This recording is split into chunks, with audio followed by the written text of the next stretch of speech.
Hey everybody, welcome to Into the Necrosphere. We are up to episode number 26, the third installment of my very epic, very cult, grim, and true countdown of my favorite 50 black metal bands of the year and now. And joining me on today's show is going to be a man who is no stranger to Into the Necrosphere, Marco of the mighty Stellar Master Elite. Possibly one of the greatest plaudits the band can have received is that they provide the intro song to this very podcast. But Marco has been on the show plenty of times. He was my first ever guest, and he and I, as you can imagine, had a fucking blast talking about these bands. The conversation spun off into all sorts of wild directions. And I am sure that you are going to have as much of, have as much fun listening to it as we had recording it. Also, good news if you do enjoy it. We had such a blast doing it that we decided to pick up where we left off for next week's installment as well. So that'll be next week, and then I need to have a think about who I'm going to get to record the final 10. I have a few names in mind, or who knows, I might just do it by myself and talk shit for an hour and a half like I did on the first two installments. But as all of us are now quarantined and most likely barred from going into the streets for any other reason than to buy a roll of toilet paper, I just wanted to remind you all that there is an extensive archive of Into the Necrosphere episodes available to you on iTunes, YouTube, Stitcher, Spotify, Google Podcasts, or wherever it is that you choose to listen to or watch the show.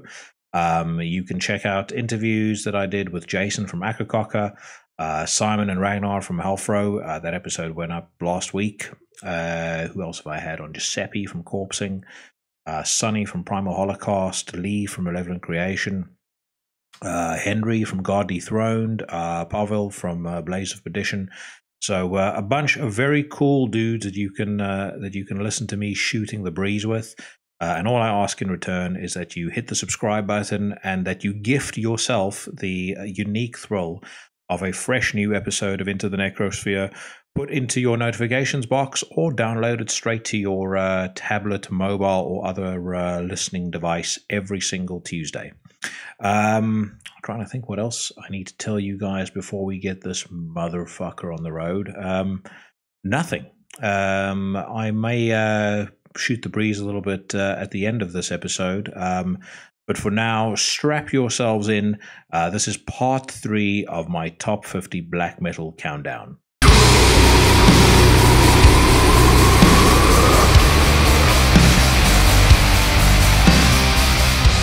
So we'll start by addressing the elephant in the room.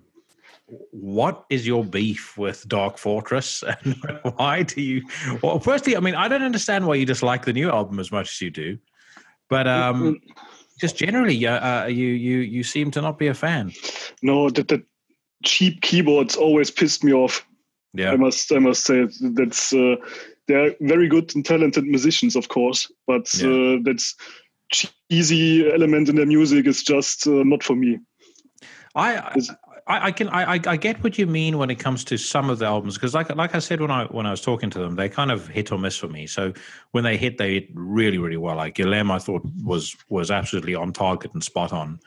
And then some of the other albums, not so much. The album that came out just before this new one, I didn't like. But I never really got the feeling of like cheap sounding keyboards of them. Like when I think cheap sounding keyboards, I think of the first Cradle of Filth album.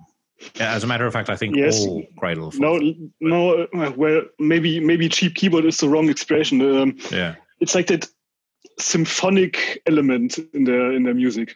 Maybe call it like that. Yeah. But it's not really my cup of tea. Yeah, no, fair enough, mate. Well, it's a shame you didn't answer the phone last time around. I was in. Sorry, I was busy. No, it's fine. All right. Well, I know that you would have most likely have been listening to every single one of the Black Metal Countdown episodes so far, but just in case, we'll recap where we are up to number 30, which is where we're starting today. And if you have anything to say about any bands aside from Dark Fortress, feel free to chime in. So a recap of where we are up to at the moment. So at number 50, Above Aurora. At number 49, Dark Fortress. At number 48, Sonic Rain. I couldn't see that video you sent me the other night, but it's fucking good news that Sebastian is making some new music. Yeah, on his own, I think. Yeah. Is he? Yeah, I assume he'll kind of have his own project with that. I guess. I just can remember that he asked me like 2 months ago if I know any good singer. Yeah. But that's all I know about. So and why don't you do vocals with him? Because your vocals on the Stellar Master Elite album sound great. He wanted to have some singer like the Dimmu Borgir vocals, and I can't do that. So he wants to create a false black metal band then? I have no idea. Most probably, yes. All right, fine. Tell him that his cult points are dropping rapidly. Okay, Triptychon, number 47. Number 46, Craft. 45, ironically, as we just spoke about them, Dimmu Borgir. And I do think I was fair with that because initially they weren't on the list at all. And then a friend of mine and myself, when we were kind of going back over the bands and listening to them, like you can't ignore how cool Stormblast is, and to a lesser degree in Throne, Darkness, Triumphant, and Spiritual Black Dimensions, as well as Puritanical Euphoric Misanthropia. So they would never have made it beyond, I think, the 40s or the high 40s, but you have to include them in there. Yeah, it's fair enough. They were one of the first, and yeah. Fuck yes. I mean, in terms of their influence, it's absolutely massive. And then, Taka, then Crimson Throne, Drudka, Samael. And again, Samael was one of those bands where for a while they weren't on the list at all. And then I listened back to Ceremony of Opposites, Rebellion, and Blood Ritual. And I was like, fuck, you can't not have this. Ceremony of the Opposites would have been that album for me to include them in my list. Yeah, definitely. And if I did and maybe that'll be a cool series to do next year, like a list of top 50 black metal albums, because that'll change things up significantly. Because their Ceremony of Opposites is well up there. Yes. Okay, next Campfire, then Abduction, and I know you're a big fan of Abduction as well. Oh yes, yes. Thanks for that recommendation, though. I instantly ordered the vinyl. Yeah. And I really love it. I think it's fucking brilliant. I really like it. And I think that track that I played, Convulsing at Baalbek, I mean, it's just fucking spectacular. Yes. And then Galsverd, the more I listen to that album, the more I think it should go higher. Like if Galsverd had more than 2 or 3 albums and they were all as great as Ghosts Invited, that band would have been in my top 10. I fucking love that album. I did not listen to that. What? No. How come? You're not a fan of Gal? Not really. I didn't like his former projects as well. So yeah, I was just not really interested in it. Yeah, Godseed. I always thought was. I felt like Godseed was a bit of a missed opportunity, but I thought the 2 sort of crucial albums that he made with Gorgoroth, Twilight of the Idols and Ad Majorem Satanas Gloriam, I thought those were fantastic. And then Ghost Invited, if you haven't listened to it, I do think you will enjoy it. It's not kind of textbook black metal whatsoever. I mean, I think you could make an argument to say it's not black metal at all. I think it embraces the spirit of black metal. As far as the fact that he's not using his screaming vocals as an example. He's singing for most of the record, but there's still like a black metal vibe to it. But yeah, I really love it. My only regret. As far as last week's episode, or the last countdown episode, I should say, is concerned, is that I should just have summed up the Galsverd, the Galsverd, what would you call it? Segue, as the way that he did that one interview on, I think it was with Vice magazine, like, what does black metal mean to you? And he takes a sip of his wine. Satan. I thought that was awesome. That was.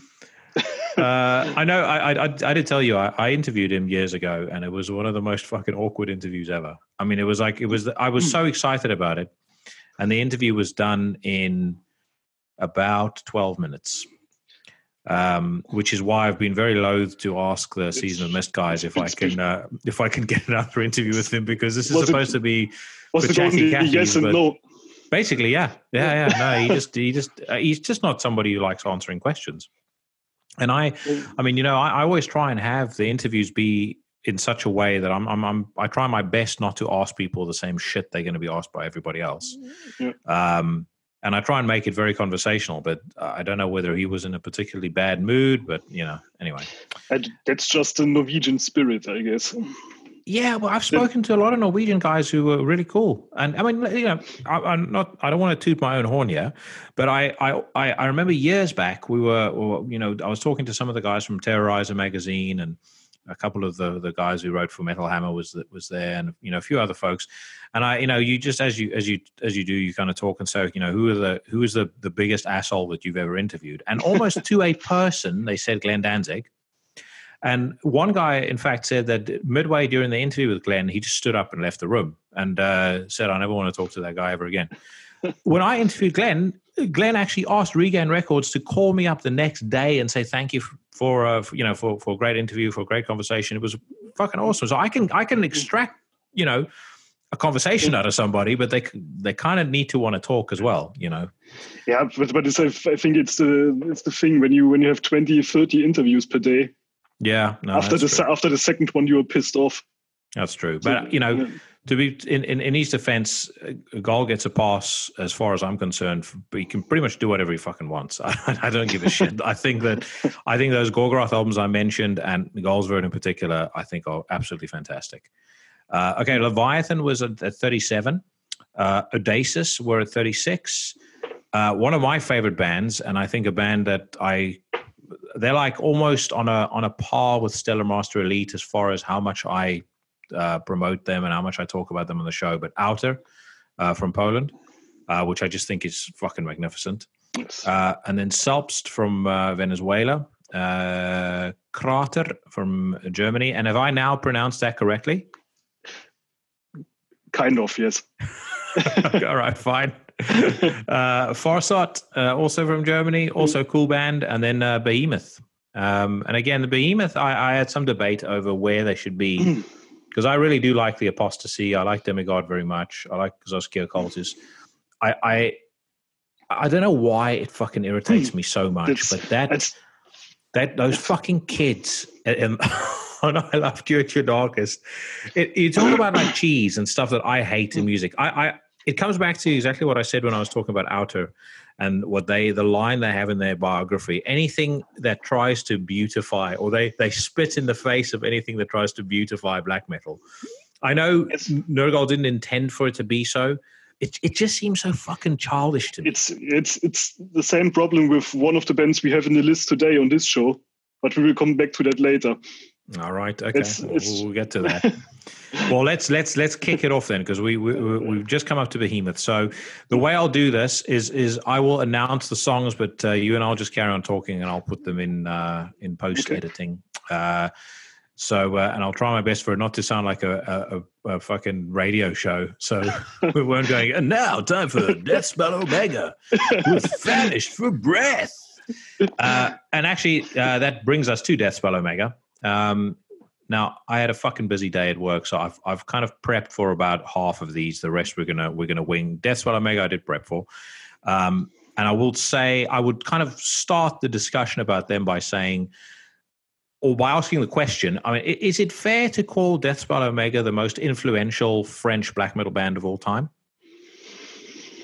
That's a tough one, because the French guys are really, really strong. Yeah, but I think they're way up there. Yes. Yeah, I mean, France has got an absolutely fantastic scene, but that discordant riff style that Deathspell Omega kind of brought into their music, pretty much not so much on the first record, but really from the second album that they made, I think that has been co-opted by, by bands not only in black metal, but by bands in death metal as well. Yes, and I think there's a hell of a lot of death metal bands that actually have started to sort of veer into black metal territory. Panzerfaust is a good example of that. I mean, I know they call themselves a black metal band now, but I mean, for all intents and purposes, their earlier stuff was very death metal. And I think you could hear in a lot of bands, and I think if they're honest, they would admit that Deathspell Omega influence is very, very strong. And then what I really love about these guys and why they're so high up on the list is I feel like there's a real intelligence to what they do. Obviously they've kind of had the satanic thing, but even the way that in which they approached the satanic themes, I thought, was different to the, impaled Nazarene level of intellect that, which has its place and it's funny, but it's still, it's a cut above. And they managed to keep the mystery around the band. Yeah, I would say. Yeah. So they've only done like probably less than 10 interviews total, and most of when they do interviews, they basically just go on about how they don't like the black metal scene, and they go on anti-authoritarian rants, which apparently is like, this was a big thing because weirdly enough, as I was reflecting on the list, and we'll see as we go down, we may as well subtitle this the controversy episode, because almost all of the bands that we're going to talk about have been accused at some point of being part of the NSBM scene and being racists and being white supremacists. And I know, I don't think Deathspell Omega did anything overt to court any of that, unlike maybe... No, but I think the problem with Deathspell Omega is their singer, Miko. Oh, yeah? Yes. I think, yeah. Can you elaborate? He's the singer of Clandestine Place. Yeah. And those guys gave interviews in the 90s and early 2000s, which were a bit controversial. Questionable. Yes. And when it came out that he is the singer of Deathspell Omega, the Deathspell Omega got the shit. Yeah. From the media. That's about it. Yeah. They were very upfront about it. And they said, I think the actual quote is, "We're against the authoritarian governments of both the Soviet Union and the fascist governments of wartime Germany and Italy." So, I also think, obviously in the current climate that we're in, that's not the case anymore. But people also need to understand sometimes when you might do some stupid shit when you're young, doesn't mean that in 2020 you're the same as you were when in 1995. I'm significantly different 25 years later to what I was, to what I was in 1995. Anyway, I know that you kind of sent me a list of your favorite albums by each of the bands, but you're a big fan of the last record, the Furnaces of Palingenesia, which I think is how you pronounce that. Yes, Palingenesia, yes, something. I really like that one, and the Parakletos album. Yeah, very. Totally kicked my ass when it came out. Yeah, I agree. Parakletos, I loved. I have a real soft spot for the Synarchy of Molten Bones, which they put out in 2016. So I am going to go with the song off of the Synarchy of Molten Bones. So this is going to be Famished for Breath.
Right, then at number 29, a band that, again, might actually have been higher. They actually just brought out more records, but Cobalt.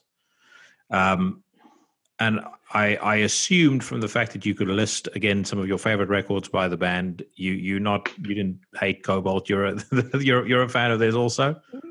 I really like Cobalt.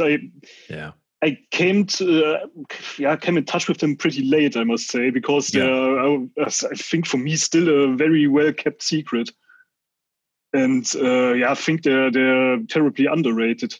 Yeah, I agree with you. I discovered them when Gin came out. And I kind of, when I listened to them initially, I kind of heard a band that sounded to me like a mix between Neurosis and kind of Norwegian black metal.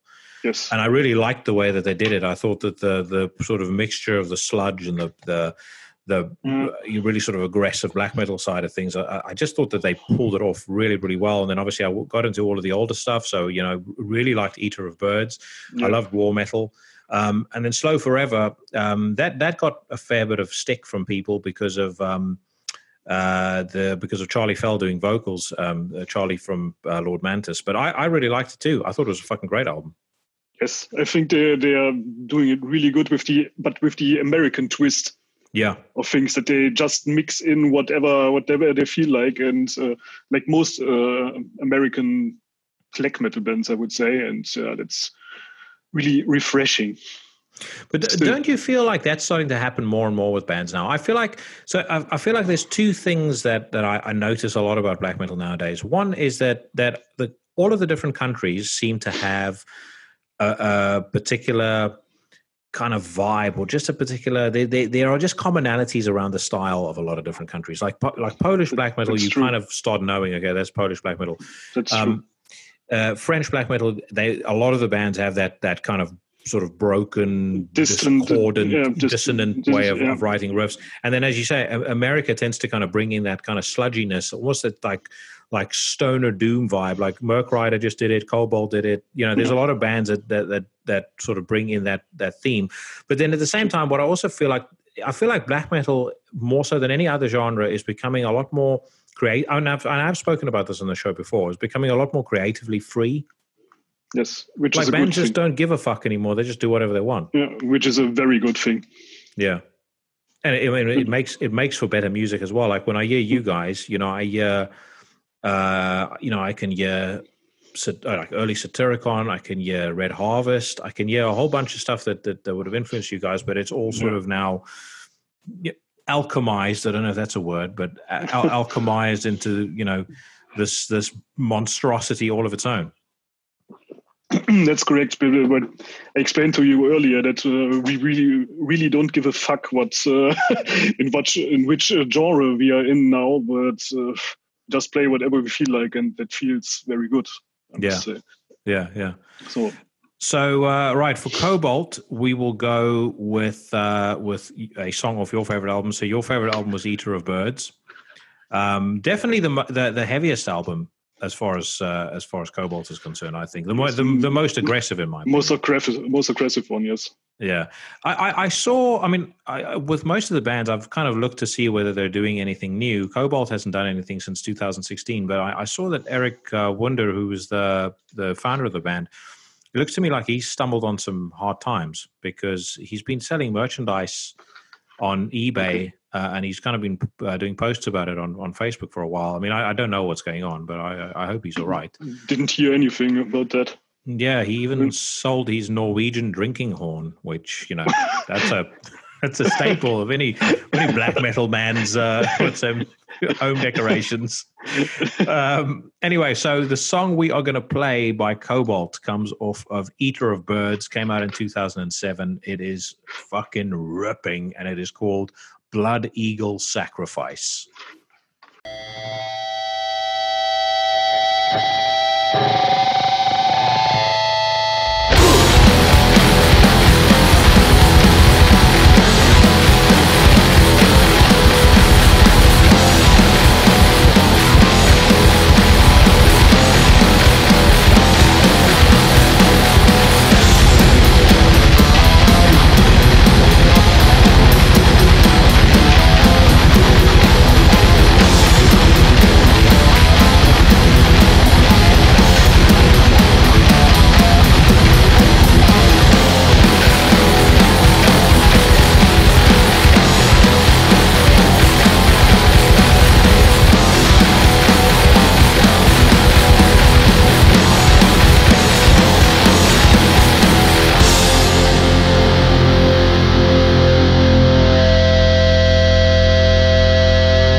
At number 28. And that was a good song.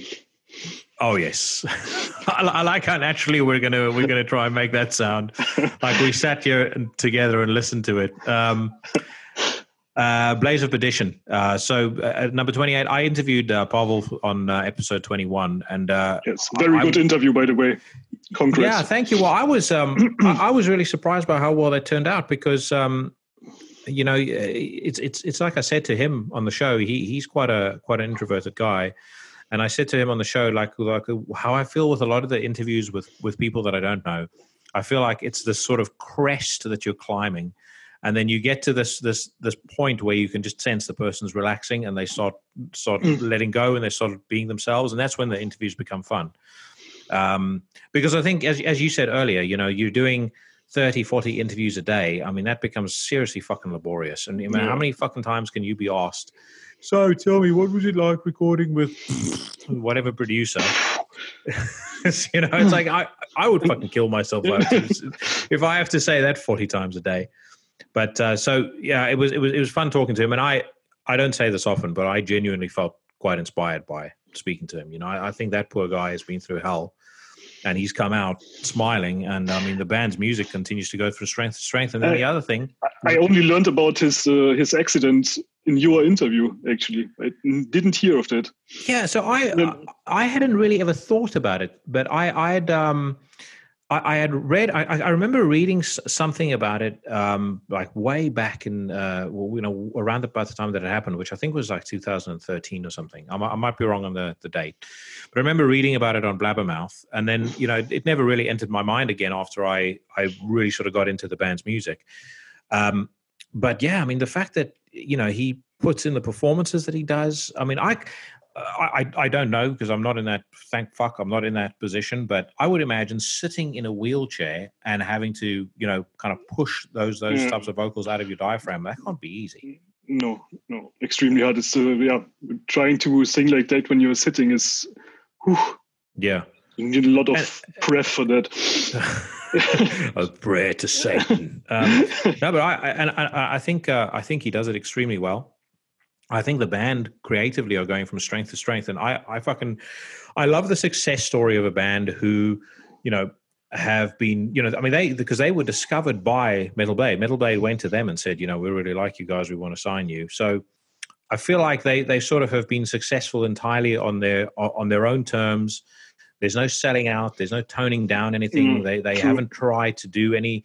They haven't tried to become Cradle of Filth or fucking running around with stage gear that looks like something off a video by the Antwoord, like Dimmu Borgir does. They've just sort of been themselves, and they've been recognized for it, and I think that's fucking brilliant. Yes. Your favorite record was I was quite surprised by this selection, actually. You said the Hierophant was your favorite. Yes, that was the first album I listened from them, and I think it's for me it's the best amongst the new one. Yeah. Okay. Yeah. No, I think I like the new one very much. I'm partial to it because of how well it's recorded, but my favorite has always been Towards the Blaze of Perdition. I think Towards the Blaze of Perdition, again, if we did a special that was like top 50 favorite black metal bands, I think that probably might make the top 10. I mean, I know that's a bit of a sweeping statement, but I think that album is as close to perfect black metal as you will ever hear. But I will go with a selection of your favorite. So I am going to play Let There Be Darkness of the Hierophant. Great song.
At number 27, Panzerfaust.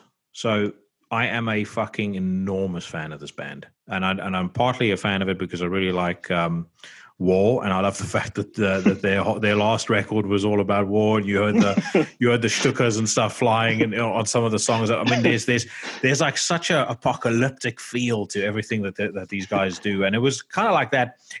I feel like this band, or they always had the potential because they've been going since 2005, but they really sort of hit their stride on Jehovah Jireh, the divine anti-logos.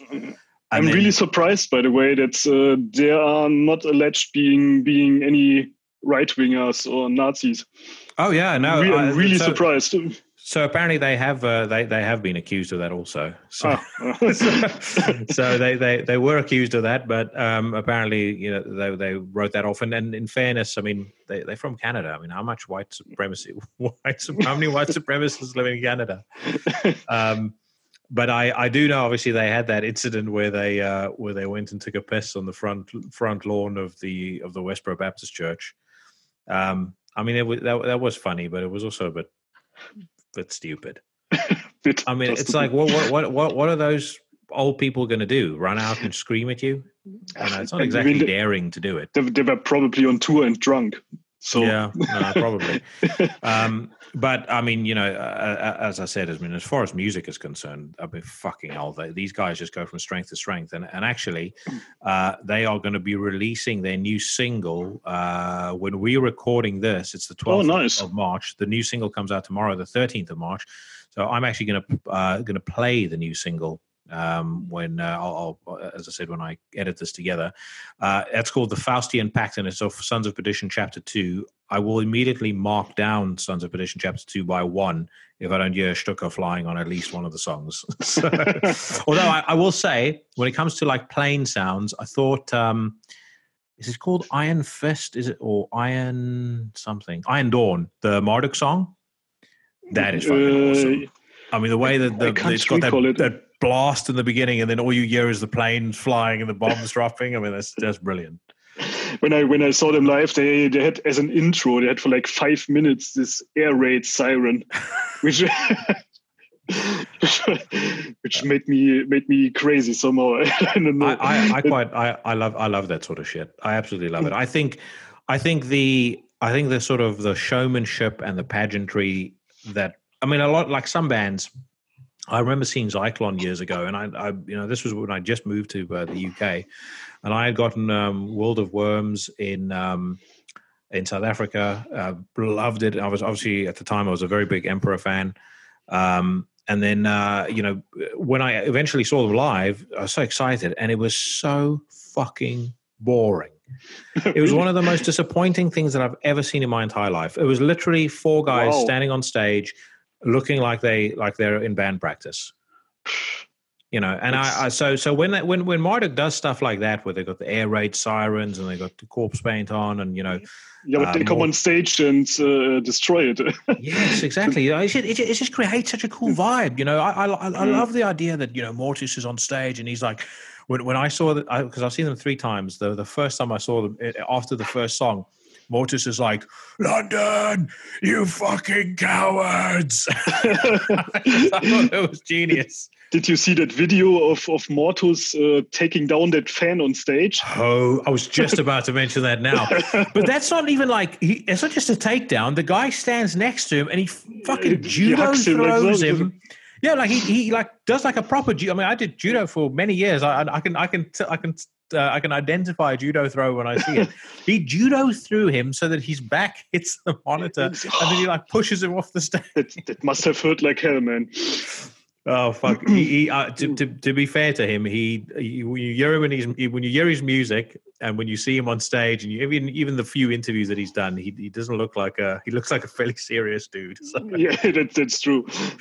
He doesn't look like he's got much of a sense of humor. I've interviewed Morgan a couple of times, and he's fucking awesome. He's like one of the nicest guys I've ever met, and like one of the people that, like me personally, I could see myself being friends with. He's into the same shit that I'm into. I think he shares a very similar view on life as probably the two of us do. But like I said, Mortis is an interesting cat. But anyway, So we're still talking about Panzerfaust, right? Let's move back on to Panzerfaust. This is the Faustian Pact. It's of the forthcoming Sons of Perdition, Chapter 2.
number 26, Mugwa.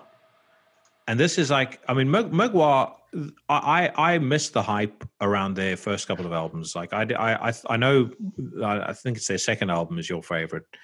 Yes, but I hadn't really paid much attention to them when that happened. I heard that album and I don't know if at the time the production was a little bit too raw for me or what it was, but they really kind of caught my attention on it wasn't Age of Excuse, it was the album before that. What the fuck was it called?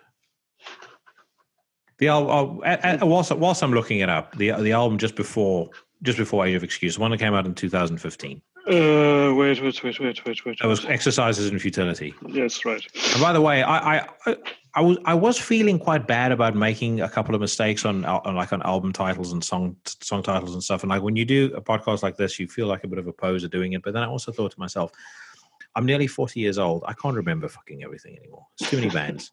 If you ask me the lyrics to any song of Covenant or Blessed Are the Sick, I will recite that to you easily, and I can recite every single fucking lyric on the first Deicide album. But I can't remember 910,000 fucking bands. That sounds like a lot of booklet reading.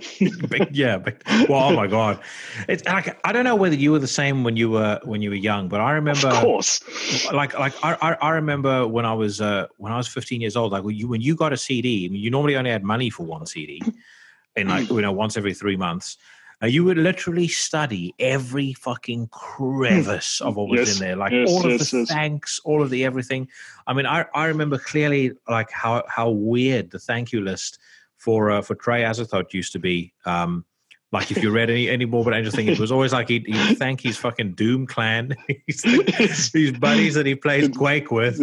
And then he would thank like the spirit gods or the ancient ones. Something like, I mean, the guy is so fucking out there; it's unbelievable. Didn't he thank on one album his mom? I think so. Yeah. It was for me. It was the same. I always went after school to a very cool second-hand shop here. Yeah, which is now closed, obviously, and then I grabbed whatever I liked cover-wise, and then I drove home and spent the whole afternoon listening to that and reading the booklet. Yeah, it's those are magical times. And Trey is another one of those guys. Like I don't give a shit how eccentric he is. He is such a fucking great guitarist. He can do and say whatever he wants, in my opinion. However, Mugwa are not able to say and do what they want because they are also amongst the bands that have been accused of being part of the NSBM scene. And I don't know why. I really don't know. Well, so the connection is apparently that so M, who does vocals and guitars, he used to be in Clandestine Blaze. As a matter of fact, as is Dark Side, who plays drums, and apparently Kriegsmachine, which is another awesome band that they both play in, they also have tenuous links to it. But I mean, I feel like the NSN or NS. Why do I say NSBM? It's because of MSNBC, which is ironic that I would mention those fucking cunts. Was considering what we're talking about now, but I feel like the NSBM scene is probably quite a bit bigger than anyone would think in Poland. In Poland, so I think I know there was like a photo of Nergal with Rob from Graveland, and everybody flipped out about it, and it's like, well, I'm just not sure if it's possible to avoid those guys in the Polish scene. I think they know each other. All of them know each other, and they have a different perspective on that worldview. I would say, I don't know why, but yeah. Well, okay, so yeah, it begs this question, and we won't go into it too deep because otherwise we would have either side would start screaming and yelling. So you kind of need to.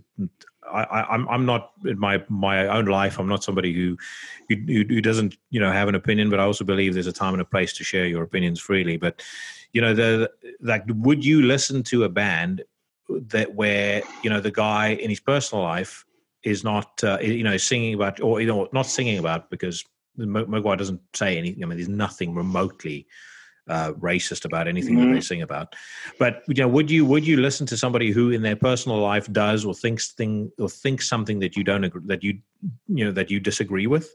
It's the same when we talked about Botsum. Yeah. That guy is a total nut job, and I really don't like his worldview, but I love his music. Yeah. And he's not using his worldview in his music, and for me that's totally fine. It's just some point that you somehow support those guys if you buy their albums, of course. But I think you can't avoid it. Well, so then there's also the thing: how much are you actually supporting them?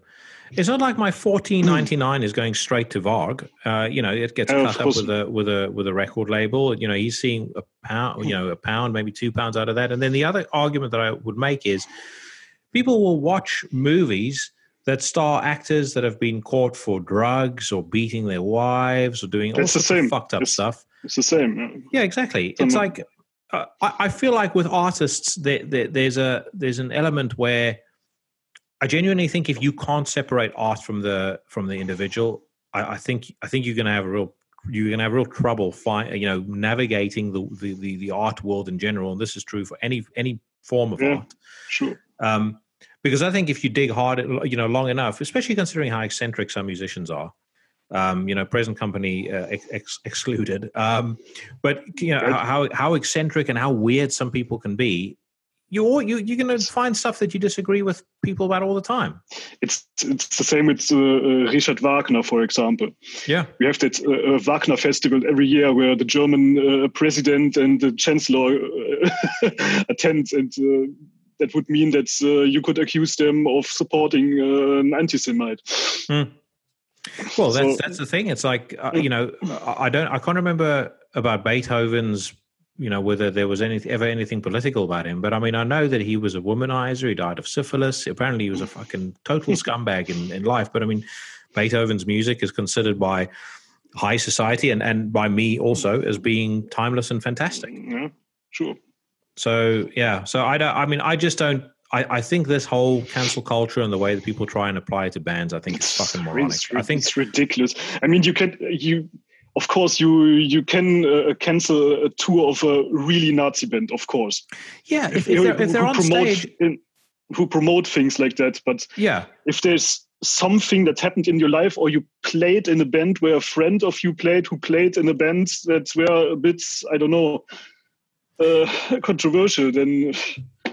I agree, and where what pisses me off the most is the fucking hypocrisy around it. Because you think about, I remember when back in 2001 when Rammstein brought out Mutter, and they were really starting to get mainstream attention. I distinctly remember some dickhead on CNN reviewed a live show of theirs, and they were like, blah, blah, blah, it's really exciting. But hearing so many people sing together in German is like being at a Nazi youth rally. Yeah. And then because he is singing with that rolling R. Yeah. And yeah, that's totally ridiculous. But again, like I said, the hypocrisy of it. No one thinks that Marilyn, people that listen to Marilyn Manson are doing anything wrong. And no one is calling Marilyn Manson a racist or a fucking white supremacist. But on Golden Age of Grotesque, the entire fucking stage show was set up to be like a mid-40s German burlesque show. No, he basically, I mean, short of having a swastika, he basically came out in like full dress, cap and everything. And it's because he's too mainstream. He's too big to fail, I would say. Yeah.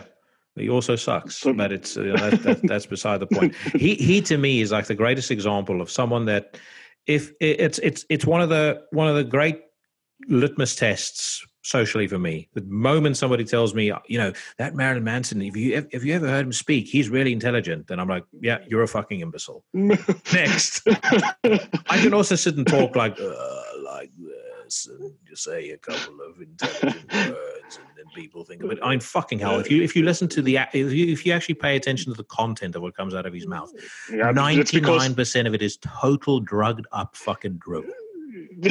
That's what I wanted to say. He's probably high all the time. Exactly. I know. I back in my dating days before before Paige nailed me down. I went on a couple of dates with a girl who used to be a photographer for Kerrang, and she was saying to me like, I mean, they were once doing a piece on Marilyn Manson, and they like found him backstage lying passed out and he's puke and stuff before a show, and it's like that's not my vibe. Before the show. Yeah, before the show. Oh my god! Oh, dude, I saw him at the Brixton Academy, and it was maybe a little unfair because a few months prior I'd seen Rammstein. His show was so shit. It was just astonishingly boring. I mean, he had all the props, he had all the fucking pyro, he had everything. It was terrible. Nothing could save how fucking awful the show was. I think he's not motivated anymore to do anything. No, but anyway, right. So we circle back to Mugwa. So I have selected. What song did I end up selecting by Mugwa? Actually, I hadn't selected a song, so I'm going to let you select one, and then I will just look it up afterwards, and I will put it in. Let me see. I think I would choose something from With Hearts Towards None. Well, if you do that, you basically have numbers to choose from. Yeah, that's the problem here. Let's take number 3. I was just about to say if I was going to choose anything off that album, I would say number 3 as well. All right, so this is Mugwa off With Hearts Toward None. Then the song is called With Hearts Toward None 3.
So from one controversial band to another, and I mean with this dude, there really is no fucking getting around how much of a nutcase he is.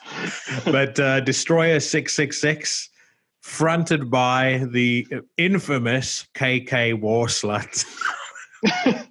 This band's like the names of the guys gave themselves in this band is so funny. It's so brilliant because it's so fucking Australian, like in terms of the humor.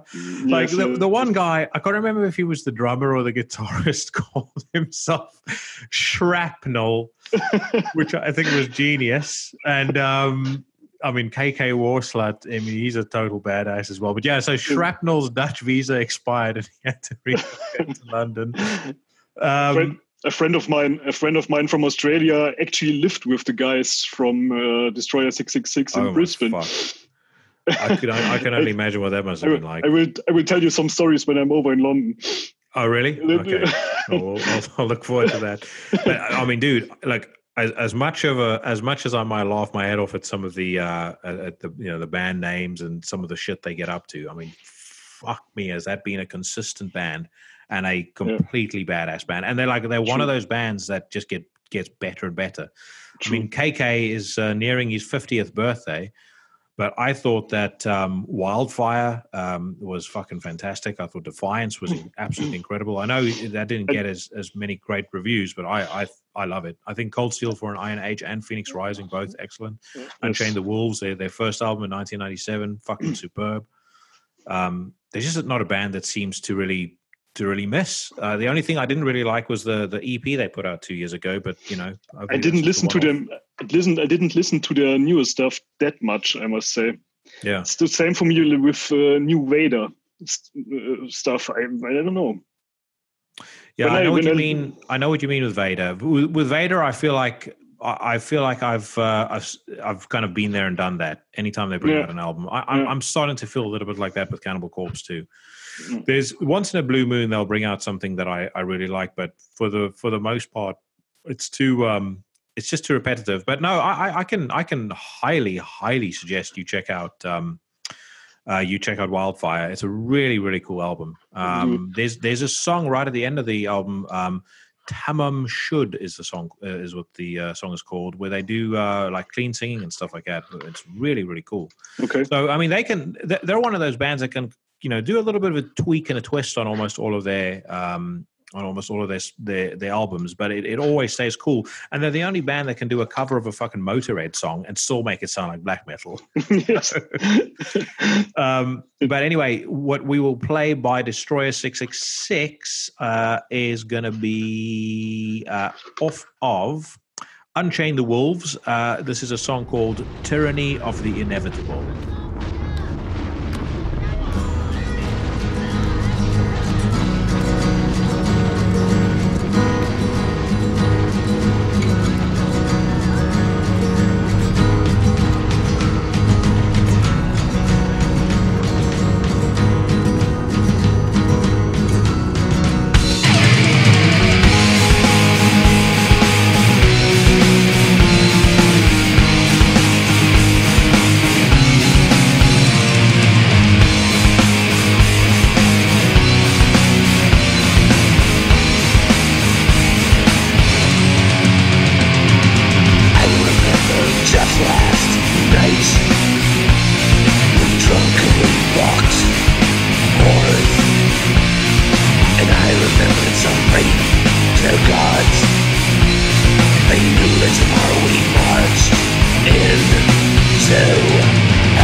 salvation, to curse my death of morality, tell his wife of redemption.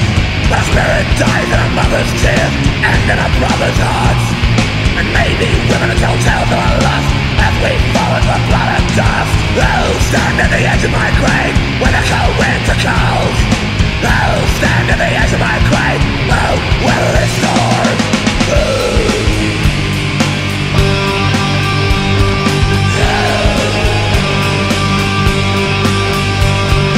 I stand alone.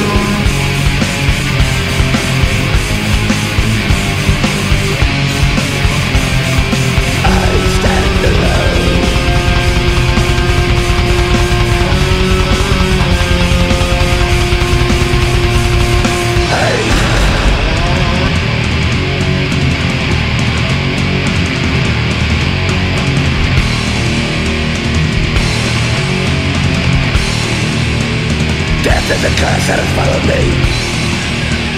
Death is a curse that has followed me these years. Stands up woman like the cross of Calvary. A curse that is living on death. Not something to feel or touch less. The those telling me. The bells told to me.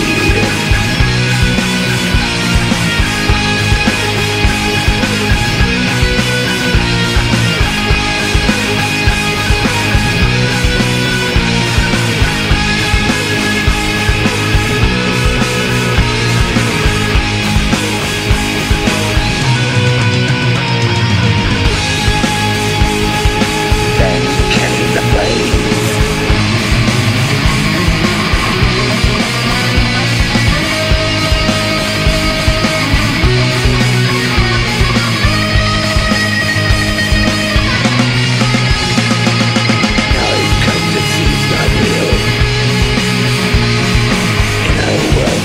That is eased.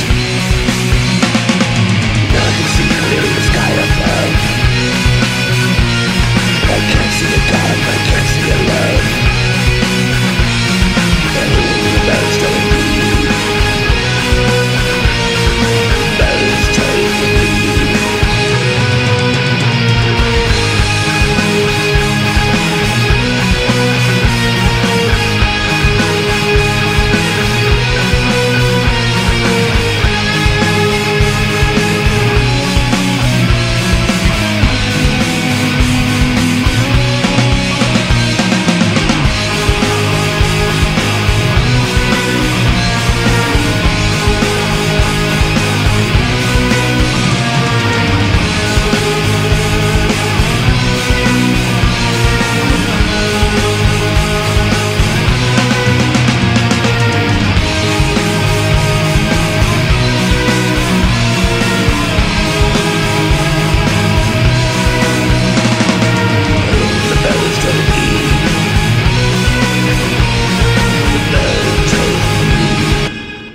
So that was Tyranny of the Inevitable by Destroyer 666, which brings us squarely to number 24.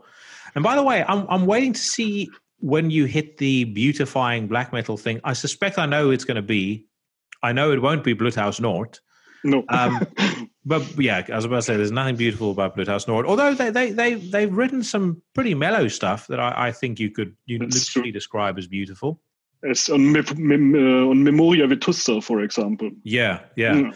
So I don't know about how you kind of came to discover Bloodhouse Nord, but when I first got into this band, I didn't really like it very much. Sorry, it's the wrong choice of words. I didn't get into them when I came across them.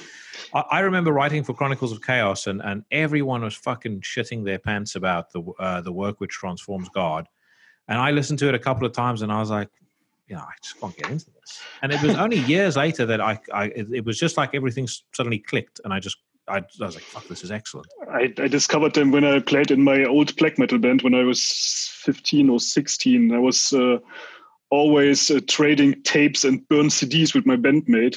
Yeah. And it were, I don't know, 20, 30 albums per week. And he once gave me that Work Which Transforms God album, and I was instantly hooked. I was sitting in there in the bus, I can remember, with my old Discman. And I was like, what the fuck are they doing there? The guitar is not tuned. I don't know what are they doing there. But it took me some months to get into it. But then I really appreciated it. Yeah, because it's just totally sick. Yeah, and the thing is, I mean, they're a band that does something you never ever know what to expect from a Bloodhouse Nord album. They always do something different.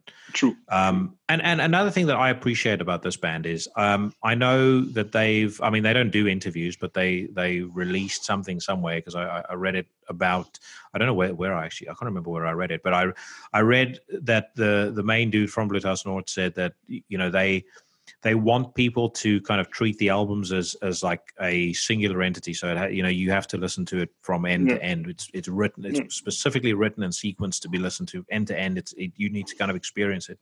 And I mean, you know, again, they've not always been perfect, but when they hit their stride, like when they put out that 777 Cosmosophy album, I mean, that is just it's staggeringly good. It's really good. Yes. It's like it's not aggressive. There's just something that's like that's so hypnotizing about it. There's some. They always have that evil background vibe. Yes. Somehow. Yeah. So the music is not particularly aggressive or evil, or I don't know, but there's something always in the shadow. Yeah. Yeah. Absolutely. And again, like I said, I mean, they can do the most, you know, they can do something that's totally epic, like Dialogue with the Stars, that was off Memoria Vetusta. You know, or they can do something that's, you know, really sort of gnarly and horrible and fucking aggressive, like some of the stuff they've done off on the splits that they put out. They did a split called Triunity, with a band called Phobos. I mean, and fucking hell, man, that stuff is just, it's basically like, imagine Ministry if they were right wing. That's what it would sound like. No, Phobos is a great band as well. Yeah, no. Well, I think the main dude from Bloodhouse Nord, he's in another band called Jerusalem, I think. I don't know. Yeah, I may stand corrected on that, but I do recall hearing the Jerusalem EP, and I really liked it. Okay, but I will defer to you again for your choice of song. Yeah, it can't be a fucking 20-minute soundscape, by the way, because it's on podcast, so people will turn it off. Then I will choose Axis from the work which transforms God.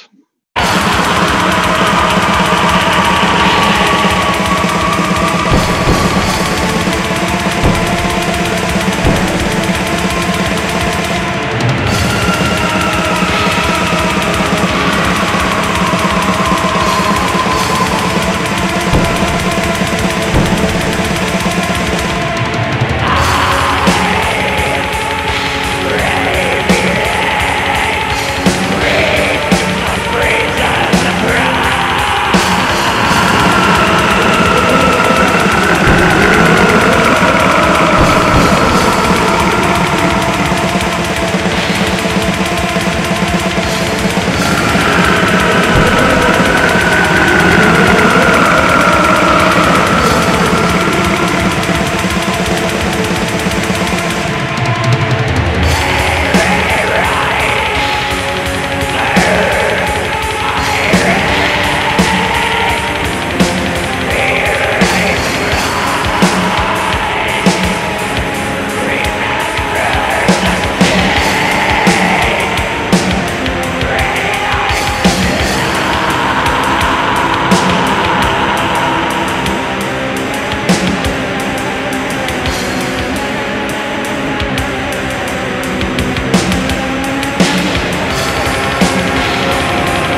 and we move on. Number 23. So I had to enact the Metal Encyclopedia rule for this one. And the Metal Encyclopedia rule is, if I am unsure about whether to include a band and I look it up on Metal Encyclopedia and they call it black metal, blackened death metal, blackened progressive death metal, if there's black anywhere, aside from it being Metallica's Black Album, it's a fucking black metal band and it gets included. And I could not include Antichrist Imperium. And honestly, they probably should be a lot higher than they are based on how much I like them. I've spoken about them so many times, and I've interviewed most members of the band on the show. Between you guys and fucking the guys from Akakaka and Antichrist Imperium, it's where I'm your managers, but I just think they're a masterful band. They've brought out 2 albums. Both albums were 10 out of 10 records, in my opinion. They're intense. They're diverse. They're atmospheric. They kind of blend together the best of black metal with the best of death metal. They're flawless records in my view. I'm not really too familiar with them, I must admit, but I listened to them the past few days, and I really like their Volume 2 album. Yeah. Every tongue shall praise Satan, which is one of the fucking best album titles ever. What a statement. I was about to say Volume. I remember when that came out, because I've met, I think that's David, the drummer that came up with that. And I've met him a couple of times. And if you met him, you'll kind of get his sense of humor. But did you hear, and the song that I want to play is actually that very track. And I asked Matt about it, Matt Wilcock, the guitarist, when he was on the show. But when you listen to Volume 2, can you recall a song called Golgothian Heros Gamos, which had almost like a Dire Straits kind of lead that finishes off the song? I think yes, but I can't recall the titles on that album because I just had it on Google Play. I think at work, and I think I know what you mean. Yes, that to me is absolutely the pinnacle of that band. I think that is just fucking amazing. Like it's so much. There's so much atmosphere and creativity in that, and even when they slow it down, they still manage to sound intense. Like I said, fantastic. And I'm so excited about the 3rd record that's coming out this year. I'm hoping Matt will be a nice guy and send it to me again. I actually was very lucky to have, and this is how he and I started talking, way back when Antichrist Imperium put out a couple of demo songs, and they put out Kill for Satan. And I was just randomly listening to it on YouTube the one day, and I messaged Matt and added him on Facebook, and I was like, we've never spoken, blah, blah, blah, but I know Jason, and I really love this. I hope you guys don't ever shelve the idea for doing this project. And he's like, well, as a matter of fact, I have a whole album done. Would you like to listen to it? Nice. Yeah. So I had that album for about a year and really, really got into it. But hopefully he's going to be as nice and as generous this time around. But I will select the song for Antichrist Imperium in that case. And shockingly enough, we're going to go with Golgothian Heros Gamos off of Volume 2, Every Tongue Shall Praise Satan. And that must surely be in everybody's grandma's Christmas stocking at the end of this year.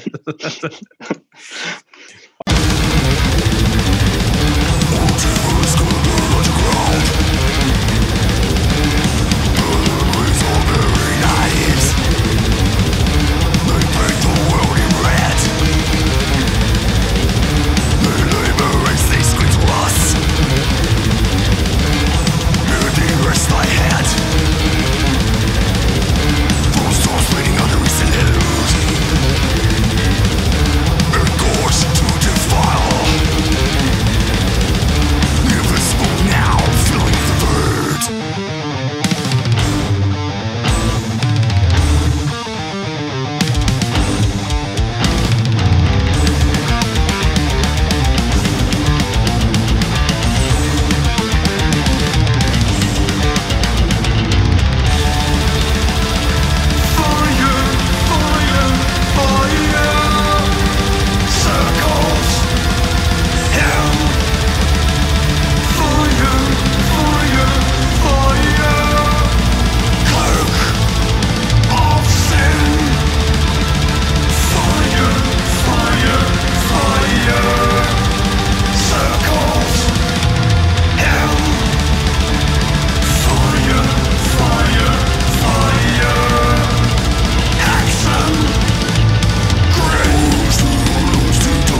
right.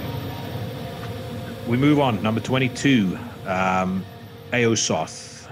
Another group of fucking French badasses.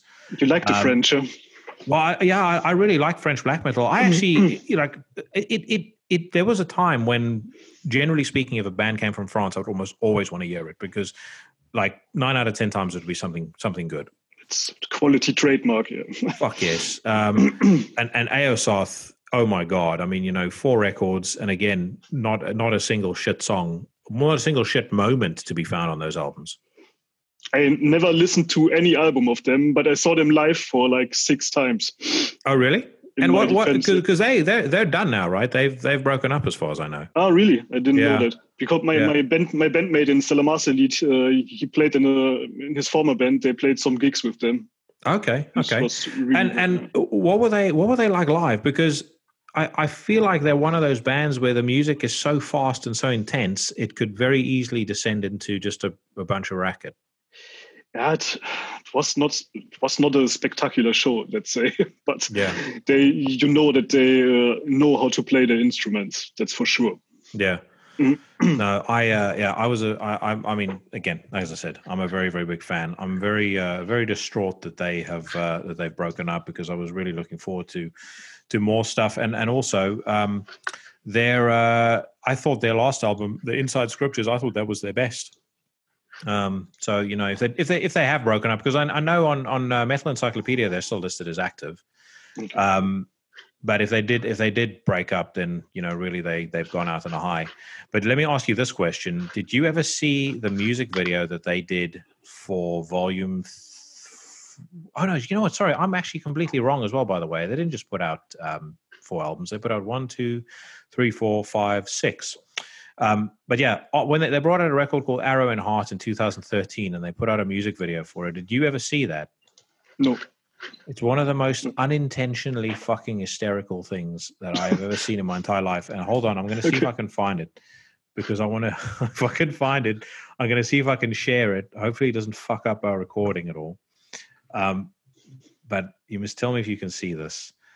It's basically the whole premise of it is this old lady that wakes up obviously in the dead of night, and then she's having some sort of dream, and she runs around the house, and there's all these crucifixes up everywhere, and then next thing you know, she walks into the room that had crucifixes that were upright, and now they're turned upside down.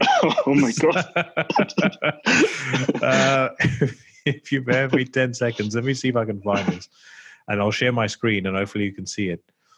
I should probably have looked this up beforehand, but bear with me. I'm gonna play this quickly. Oh, here we go. Okay, right. If I full screen this, or if I share this, let's see if you can see it.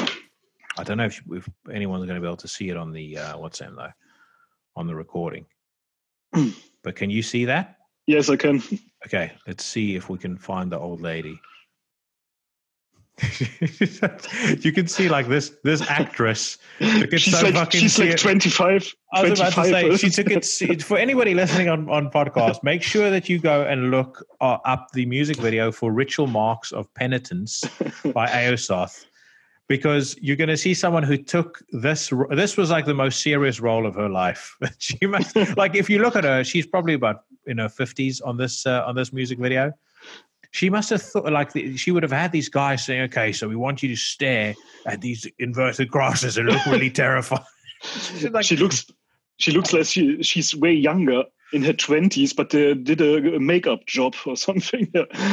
Yeah, like look at that. Now she's got a circle. Man. She's got a circle on her face. Special effects. It's like, no, Satan's circle. Oh my God. Well, what it's a fucking great song though. And like I said, this is one of those bands that can do anything that they want, because they are fucking badass.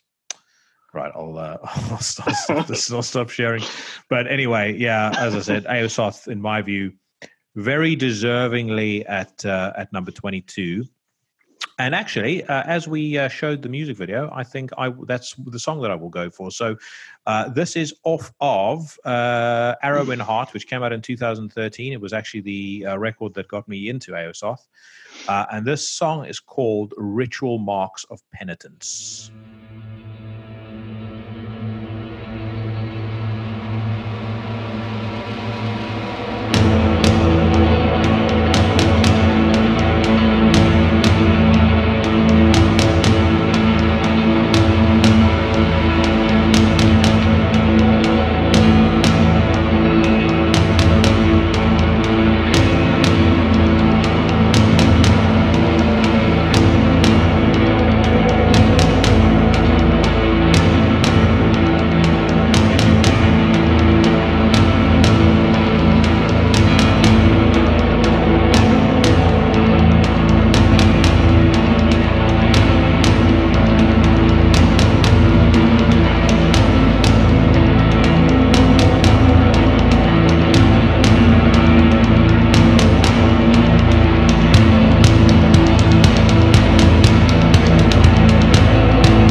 recap the tally where we're at so far. So we counted down from number 30. At number 30 was Deathspell Omega. At number 29 was Cobalt. At number 28 was Blaze of Perdition. At number 27 was Panzerfaust. At number 26 was Mugwa. At number 25 was KK War Slut and Destroyer 666. He should actually, if he really wants to take a risk, he should change the band's name. KK War Slut and Destroyer 666. Bluthaus Nord at number 24. Antichrist Imperium at number 23. Aosoth at number 22. And then another extremely controversial band at number 21, Shining. Thoughts on Shining? So we were talking, before your countdown, we were talking about behavior. Yeah. And I think Shining really got in the league of Behemoth. Because after the Halmstad album, they got so huge in all magazines and everywhere in the metal world, I would say. And the main actor's behavior in this band is just ridiculous. Yeah, and that's why I really lost interest in the newer stuff. Yeah, that's my opinion.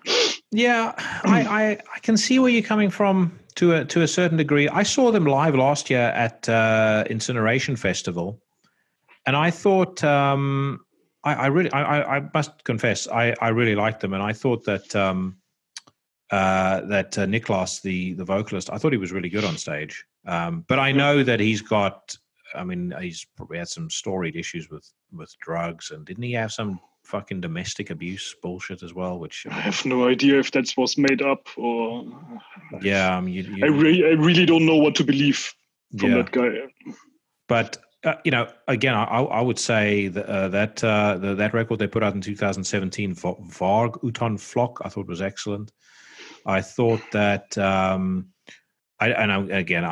anybody who's from Sweden who's listening to this going, can't he get the words right? No, I can't, because I can't speak Swedish. So I thought Ford Forlorar. Fort Forlorar, I guess. Yeah. Well, that's why I should have you here. Anytime I talk about any European bands, I should have you here to help me with the pronunciation. But that's probably my favorite record. And that first song on there, which is the song I'm going to play, Fort Vivlon Min Arfadel, that fucking that opening riff after the You Are My Sunshine intro, the way that he does that voice noise, it's like a real Tom Fisher, not a rip-off, but like Tom Fisher tribute. But there is nothing I love more than a well-timed like voice, like just I just think it sounds so cool. Like Attila does it on the new Mayhem album as well. On Marlum, just like every good album needs an. I was about to say every fucking song needs that. Like Barney from Napalm Death, he's the master of that for death metal. But yes. when it comes to black metal, it's kind of Attila, Niklas from Shining, and then obviously Tom. But Tom doesn't do it in Triptychon for some reason. No, I don't know why. I thought it was so cool when he was in Celtic Frost. I said, hey. I will say this though. I met Tom. He's a nice guy, but fucking hell, man, that dude needs to chill out and take himself less seriously. I've thought about that as well. Yeah. I don't know whether you remember for a while. I can't remember whether he was releasing these weird diary entries or this, but it was like around the time that Celtic Frost was coming to an end, and it wasn't just like a statement like, we don't get on anymore, so we're breaking up, and we're and you had a text like that for. I was about to say, it's like a fucking half a novel. You have to go through his blog, which is still online. It's hold on. Let me see if I can find it, because we should actually read an excerpt there, just so people can understand. Like, I'm not hating on the dude. FischerIsDead.blogspot.com. Oh, really? Okay, let's see if we can find it. Is it FischerIsDead.blogspot.com? Yep. Yes, it is, because he's got a thing here about my father Klaus sailing on Lake Zurich in 1974. Really, really excited about that. Nice, Tom. Nice. You need to go back like way back to some of the fucking nonsense that he was coming up with whilst everything was, whilst Celtic Frost was falling apart. And then, Martin was a guy that he disliked, and he went on and on and on about how Martin is terrible. And then all of a sudden, Martin is great as soon as he passed away. But I think they really just got pissed off of each other. Yeah, from hanging around too much. I never knew why he actually changed the name from Celtic Frost to Triptychon, because honestly speaking, Triptychon is just Celtic Frost with another name. It's the direction in which they were going, and it's his band. I think he said that without Martin and it's not Celtic Frost anymore, and he doesn't want to have the name Celtic Frost used for it, even though it's a continuation of Celtic Frost. I don't know what he thought. But anyway, I've spoken about Triptychon, but we are on the topic of Shining. So so Shining. I know what you mean. Niklas has done some dumb shit, but I think he's a fantastic vocalist. And the last couple of albums have been really, really good. And on stage, he's fucking excellent. I mean, he insults the crowd pretty badly. Yeah, he's a very good performer. Yes. Sorry. You were going to say? Okay, I went to the Partisan festival in Germany, and Shining were playing there, and that guy came on stage and X'd a bottle of Jack in one go, and then he totally puked in the crowd. Oh my god! and then started singing. Yeah, no, he's an interesting. He's definitely an interesting cat. He does. He used the homophobic slur that starts with an F to describe the crowd in London. But the way he did it was in one of the songs that has like a mellow part, and he was like yelling basically at the audience while the mellow part is going on, and then he went so many Fs. But he sung it like a lounge singer. He reminds me of a little bit in a roundabout way, Mike Patton from Faith No More. Yeah. Same sort of eccentric type of character. True, he's like the Mike Patton of black metal. He's Mike Patton, but Mike Patton is just insane. Oh, dude. Yeah, well, I'm a fucking enormous fan of Mike Patton, so I don't give a shit if if anyone listening to this goes, that makes me false. But no, I'm a huge fan of Mike Patton. Okay, so therefore at number 21, Shining. This is called Fort Vivlan Min Arfidel. Unless you want to take a go and see if you can pronounce that more effectively than I can.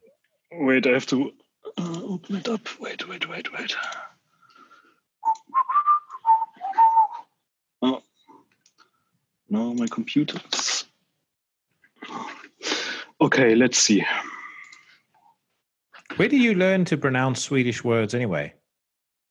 I think it's just some kind of the same language family than German. Yeah. Somehow, and. So which album was it? Vaku Tan Fluk. It's Forlarar. Okay. Like I said, these guys need to start. I'm going to make a new rule. All lyrics in English. So it's the opening track, yes? Correct. Furt Vivlan min Arvidel. Perfect. And that was the longest fucking song intro ever. So enjoy. Sunshine, my only sunshine. You make me happy when skies are gray. You make me realize how much I love you. Please don't take my sunshine away.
Sårad och skadad och bruten i tur. Systematiskt raserar jag allting som någonsin betytt något för mig. Med ett leende maniskt likt en autobanbrev inser jag slutligen svaret till varför jag inte vill leva någon mer. Därför att ingenting spelar någon roll. Nej, ingenting spelar någon roll.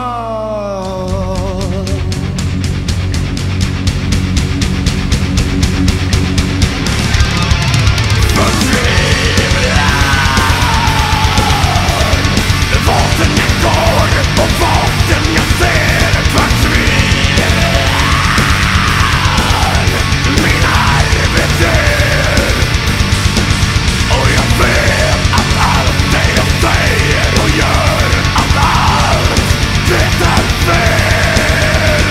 Men lite förbannad och skriker med krav efter mer och mer och mer och mer och mer.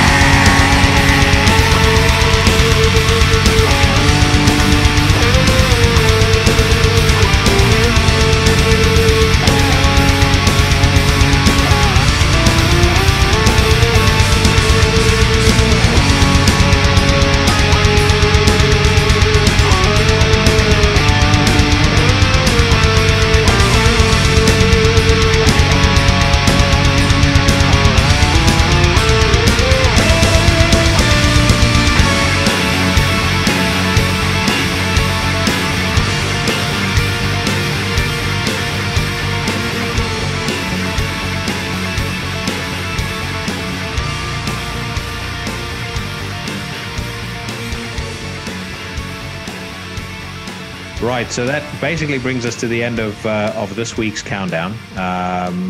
It's been a lot of fun, mate. I have to say, it was interesting doing the first two episodes because it's the first time that I've ever done countdowns or like an episode by myself. And I kind of had to really last week, or not last week, but the last countdown episode, I felt like I sort of relaxed a little bit more. And you're always worried you relax a bit too much and people take shit you say a bit too literally. But it's been fun having you on. So here's my question to you. And if you say no, I'll just edit it out. But how do you fancy, since Stellar Master Elite doesn't feature on the next 10, how do you fancy joining me and we'll record the next 10 maybe next week? Of course. Dude, all right. So thank you so much. It's been a blast. And we'll set a time for next week and we'll do another one of these. All right. Thank you. Awesome. All right. Thank you. All the best. Bye-bye. Thank you once again to Marco of Stellar Master Elite for joining me for that fucking raucous episode. And like I said, I hope you guys enjoyed it because next week he is back and we will count down numbers 20 to 11. As I mentioned at the end of that conversation, there's a good reason why he can't be there for the top 10, but we'll figure something out. As I said, I've got a couple of guests in mind. So let's see if they respond to the bat signal, and if they do, and we're gonna do a lot of shit talking. So I think I said this a couple of weeks ago, but I don't actually know how many people listen to the end of the show, and I figured I should start putting a little Easter egg at the end of it, principally me talking a bunch of shit. And one of the things that I thought I could start doing was to take a random metal news site every single week and then run through what the latest headlines were and then give my thoughts on it. So I don't know if this is going to come out on video. I tried figuring out a way to do this on OBS Studio. That didn't work, so I'm on Zoom right now. And I'm going to look at Blabbermouth this week, scroll through it, and I'll give you guys my thoughts on the headlines. So first headline, Hookers and Blow featuring Guns N' Roses. I don't want to read that. Lacuna Coil's Christina Scabbia, it's a very dark time for music and arts. No shit. Alice Cooper launches new podcast, Vintage Vault. That might be pretty interesting. Tar Pond, featuring former Celtic Frost and Coroner members' debut album out now. Tar Pond is a Swiss anti-supergroup. So typical of anyone from Celtic Frost to say anti-supergroup. I would say, with the exception of Martin, who unfortunately has passed on, as per my and Marco's discussion, I don't really know whether that would qualify as a supergroup anyway, so I'm not sure that I would mention it were I them. Testament singer Chuck Billy tests positive for coronavirus. That was fucking shit news. I was starting to wonder, and I'll be very honest here, about the legitimacy of coronavirus when nobody I knew any person who had it. And that was true of folks across about 10 or 11 different countries. I was starting to feel like I'm being scammed, and then all of these folks have started coming out of the woodwork who have it. Fortunately, nobody that I know, and I hope that whoever is listening to this can say the same. But Chuck Billy, I mean, he had health complications probably a decade or so back, maybe even a little bit more, when he had a brain tumor. I hope that's not compromised him in any way. But he is just such a fucking beast of a vocalist and a frontman. There was a question out on Twitter the other day about who would be in your ultimate supergroup, and I had Chuck Billy as my singer, actually, because I just think, as far as versatility and what he's capable of doing with his voice, I don't think there's anybody that matches him. He can do the death growls, he can do the screams. I love his singing. He is just a total fucking badass, and I hope that he feels a lot better very, very soon. I'm not going to bother with Shinedown. I do need to find maybe websites where the news is a little more grim in the black metal sense of the word than the fucking dross that they churn up on Blabbermouth. But anyway, let's carry on. KK Downing says, KK's Priest debut album is sounding incredible. That may be so, but God, man, could he not think of anything slightly more creative than KK's Priest? That's the fucking stupidest thing I've heard in my life. That's basically like if when Max Cavalera went and started Soulfly, Max's Soulfly. Or when Chris Barnes, he did start 6 Feet Under whilst Cannibal Corpse was still going, but he should have changed the name of 6 Feet Under to Chris's Cannibal Corpse. What else do we have? Watch Iron Maiden's Bruce Dickinson sing a cappella version of Tears of the Dragon. Fuck Iron Maiden. I know that's probably the greatest heresy that some of you guys might hear, but I have never liked that band, and I fucking never will. Pantera to release 20th anniversary edition of Reinventing the Steel. That might be interesting. It won't have anything new on it. I tell you what I'm fucking excited about. This may bite into my cult credentials, but I don't care. N Minor. I think I've spoken about them on the Instagram account before, and quite a few people seem to share my sentiment. But if you haven't heard it yet, N Minor is Phil Anselmo's acoustic project, and he's doing it with, I think, some of the guys from I Had God. And a few other folks. I think some of the people from Hank Williams, the third band, is on there as well. They've only released 2 songs so far. One is called On the Floor, which I have fucking listened to death. So I was really, really happy to hear that Season of Mist had signed them and that they were planning to bring out a new album in June. I have to say I'm much more excited about that than a reissue of a Pantera album. Anywho. Motley Crue's Tommy Lee blasts fearless moron Trump over changing view of coronavirus. I have to say this. Is there anyone more fucking irritating in the rock and metal scene than Tommy Lee?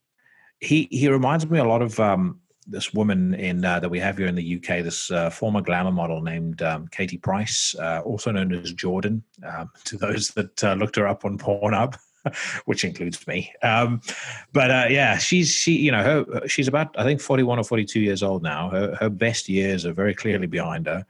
And she still craves the limelight. So whenever the fucking paparazzi attention dies down, then she always shows up on a headline somewhere going on about how she's either gotten engaged or she's about to get divorced from her fucking 5th or 7th husband.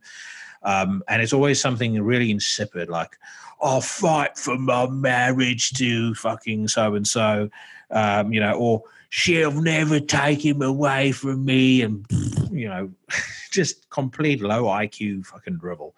And I feel like Tommy Lee is like he's like the rock star equivalent of that. And frankly, he's not alone. I mean, his bandmate Nikki Sixx, Dee Snider, Sebastian Bach, they're all like this. They seem to watch CNN for 5 minutes and then they call up Blabbermouth, hey, I've got an opinion on Trump that I want to share.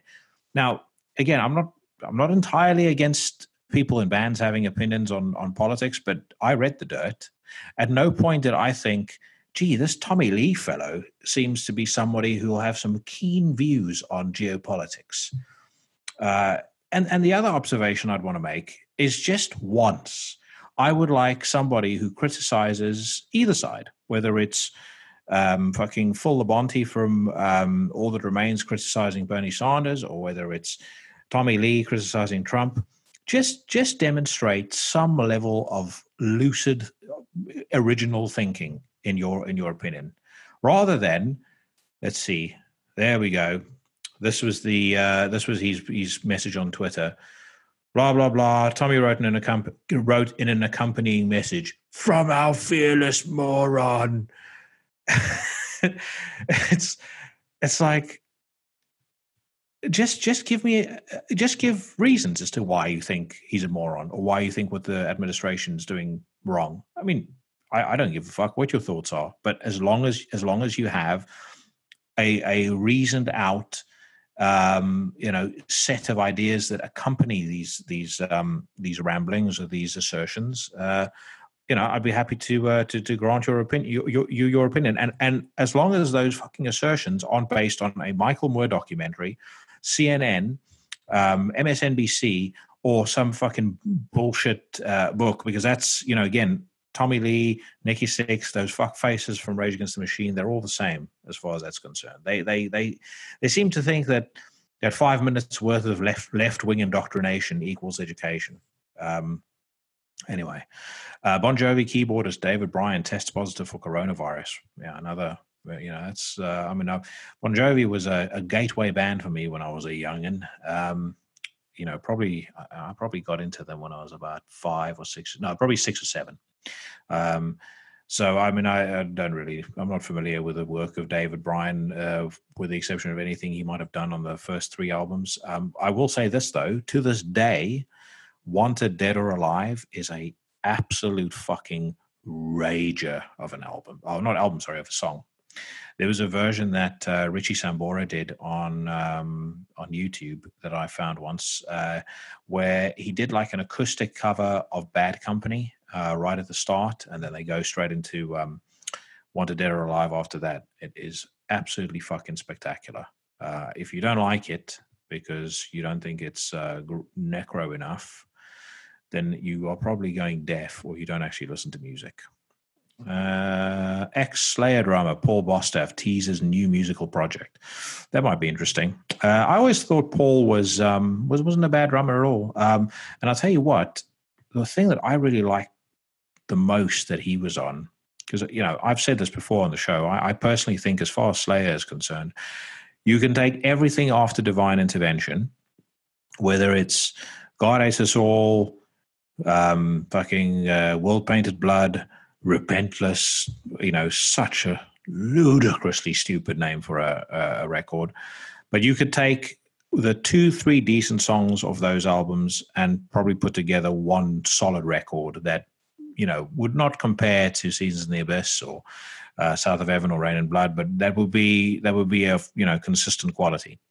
But anyway, the point that I was going to make, the record that I want to double check actually if Bostaph was on this. Oh, fuck, I'm not going to do that now. But the song that or the record that Bostaph I think might have been on that I really loved was Green by Forbidden, which I think is just one of the most underrated underrated Forbidden albums and one of the most underrated thrash albums ever. Just absolutely fantastic. Metallica's Kirk Hammett using coronavirus time to work on riffs. I hope he works on good riffs because they haven't written one for many, many, many years. 6 Feet Under's Chris Barnes brags about not social distancing. This was pretty funny. So, I mean, firstly, if my screen sharing is working and this is actually coming through on the video, let's be honest. With that fucking hairdo, I don't think any disease is actually going to sit on him. I think I don't think you can penetrate those. I don't think any virus can penetrate those dreadlocks. But anyway, 6 Feet Under frontman Chris Barnes has bragged about not practicing social distancing as the contagious coronavirus spreads through the population. Earlier today, the 53-year-old Barnes, who has just completed recording a new 6 Feet Under album in Florida, took to his Twitter to write, flew across the country twice with a capital letter for some insane reason, during a pandemic, apparently referred to trips from his home in Seattle to Miami where the new LP was recorded. Not sick. Stayed in a casino for 3 days. Thousands of people all gambling and having fun. Not sick. Was on the beach every day for 5 or 6 days with thousands as well. Not sick. I'm going to go enjoy my day. You guys keep on keeping on. Hopefully, in all seriousness, hopefully he doesn't get sick. But there has been a real issue with people not paying any attention to the government here in the UK. The government said on Friday night, don't go out, don't go to restaurants, don't go to pubs or clubs, and a bunch of fucking absolute morons all went out, and apparently Saturdays or on Saturday they all stormed the beach of Southend, which is a fucking dump. And again, probably there's enough disease floating around there already, whereby you don't have to worry about coronavirus killing you, because if that does, then something else will. By the way, too, something I'm intensely annoyed about, and if you can see my screen here, you'll see there's all sorts of ads for dumbbells and weights and stuff. For some fucking stupid reason, there's not a single dumbbell or weight to be bought in this country. Much like buying up toilet paper and fucking cleaning fluid and pasta, everybody and their mother decided that they were going to get into home weight training. So poor old Jackson is now left to fend for himself and do elevated press-ups on the sofa. But anyway, I guess all of us are having to scale back our plans or our scale back our ambitions. I'm having to scale back the ambition for my birthday pretty considerably. So I mentioned last week that there was a travel ban into South Africa for anybody from the UK. So obviously my safari birthday was cancelled. My girlfriend then very kindly decided to see whether she could book something domestically for us. And obviously that got cancelled because of the near lockdown that we're all in. So I'm going to take 2 dining room chairs and cover them in a duvet and pretend to go camping. I'm also going to light the smoker on Friday. And actually I might do a YouTube exclusive black metal barbecue. I'll record myself doing a brisket and a pulled pork, and those of you guys that are into eating meat, check it out. Those of you guys that are vegans, fuck off. Right, I am done with this week, and I hope that wherever you are, you are having as good a time as you can have. You're healthy and safe and well. Likewise to your families. And once again, thank you so much for checking out the show. From the mean streets of Surbiton on the outskirts of London, I'm bidding you all a fond farewell.